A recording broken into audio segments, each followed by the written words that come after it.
মোৰ ভিডিঅ'লৈ আপোনাক স্বাগতম জনাইছোঁ।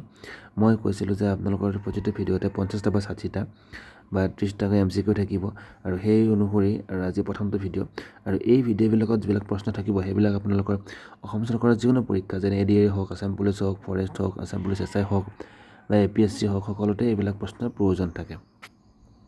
আৰু মোৰ যিটো ইউটিউব চেনেল আছে সেইটোৰ নাম হৈছে ফ্লাইং হাইক পঢ়াব। আপোনালোকে ছাবস্ক্ৰাইব কৰিব পাৰে আৰু যদি ভাল লাগে তেতিয়াহ'লে নিশ্চয় শ্বেয়াৰ কৰিবলৈ নাপাহৰিব। এতিয়া হিষ্ট্ৰী অফ আছামৰ যিখিনি সময় থাকে, এৰা থাকে, সেইবিলাক 4টা ভাগত ভাগ কৰা হৈছে। সেইটো হৈছে এনচিয়েণ্ট এৰা, যিটো 4th চেঞ্চুৰী, মিডিয়েভেল এৰা, যিটো 1206 পৰা 1826 চনলৈকে। 1206 প্ৰথমবাৰ যেতিয়া মুছলমানসকলে আক্ৰমণ কৰিছিলে, বেংগল চুলতানে আছিলে, যেতিয়া বখতিয়াৰ খিলজী আছিলে, তেতিয়াৰ পৰা 1826 চনলৈকে মানে ব্ৰিটিছসকলে ইয়াণ্ডাবু সন্ধি কৰালৈকে মিডিয়েভেল এৰা বুলি কোৱা হয়। তাৰপিছত আহিল কলনিয়েল এৰা।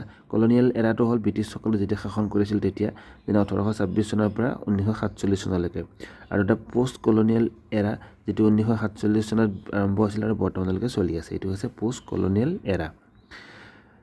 এতিয়া আহিল প্ৰশ্ন, যেনে আমাৰ earliest non king of ancient Assam, যিটো মানে আমাৰ প্ৰথম যিজন ৰজা জনা যায় সেইজন হৈছে আমাৰ মহীৰংগ দানৱ, যিটো দানৱ বংশৰ আছিলে। Beginning of ancient Assam. Ancient Assam কেতিয়া আৰম্ভ হৈছে? এতিয়া বৰ্মন ডাইনেষ্টিৰ পৰা আৰম্ভ হৈছে। 2 medieval text compiled in the Assam region, মানে মিডিয়েভেল টেক্সট যিটো অসমত কম্পাইল কৰা হৈছিলে, সেইটো হৈছে কলিকা পুৰাণ আৰু ইগনিতন্ত্ৰ। Founder of Varman dynasty. Varman ডাইনেষ্টিৰ ফাউণ্ড কোনে কৰিছিলে? পুষ্য বৰ্মন। আৰু তেখেতে ভাৰতবৰ্ষৰ যি গুপ্ত ৰজা আছিলে সমুদ্ৰগুপ্ত, তেখেতৰ কণ্টেম্পৰাৰী আছিলে, মানে একে সময়ৰ ৰজা আছিলে। Greatest of all Varman king. Varman কিংবিলাকৰ ভিতৰত সকলোৱে গ্ৰেটেষ্ট আছিলে Kumar Bhaskar Varman. Bhaskar Varman attended the great religious council. ক'ত কৰিছিলে?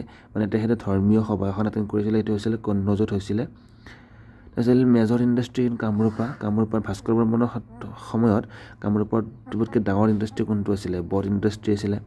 অশ্বমেধ যজ্ঞ কোনে কৰিছিলে? সেইটো মহেন্দ্ৰ বৰ্মনে কৰিছিলে। এইটো কেতিয়াবা আহে আছে, পৰীক্ষাটো আহিছে 2025 চনত চাগে, বা এডিআইত আহিছিলে কিজানি, যে অশ্বমেধ যজ্ঞ কোনে কৰিছিলে কামৰূপৰ ৰজা? সেইটো হৈছে মহেন্দ্ৰ বৰ্মন।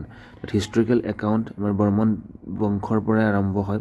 বৰ্মন ডাইনেষ্টিৰ পৰা মানে আছিলে কি, আমাৰ যিটো পলিটিকেল যিটো অসমৰ হিষ্টৰী বা ক্ৰনলজিকেল যিটো, সেইটো মানে আৰম্ভ হয় এই বৰ্মন ডাইনেষ্টিৰ পৰা। তাৰে আগৰ যিখিনি অসম সেইখিনি আমি যি পুৰাণ, ৰামায়ণ, মহাভাৰত এইবিলাকত চাব লগা হয়। আফটাৰ বৰ্মন ডাইনেষ্টি কোনটো ডাইনেষ্টিয়ে শাসন কৰিছিলে? এইটো হৈছে মৃচ্ছা, যিটো ফাউণ্ডাৰ আছিলে শালস্তম্ভ। ফাৰ্ষ্ট আহোম কিং কোন আছিলে? চুকাফা আছিলে।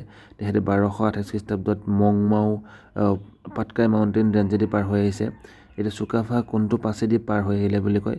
এইটো হৈছে পাংচু পাছ। আহোমৰ লাষ্ট কেপিটেল। আহোমৰ লাষ্ট কেপিটেল হৈছে যোৰহাট।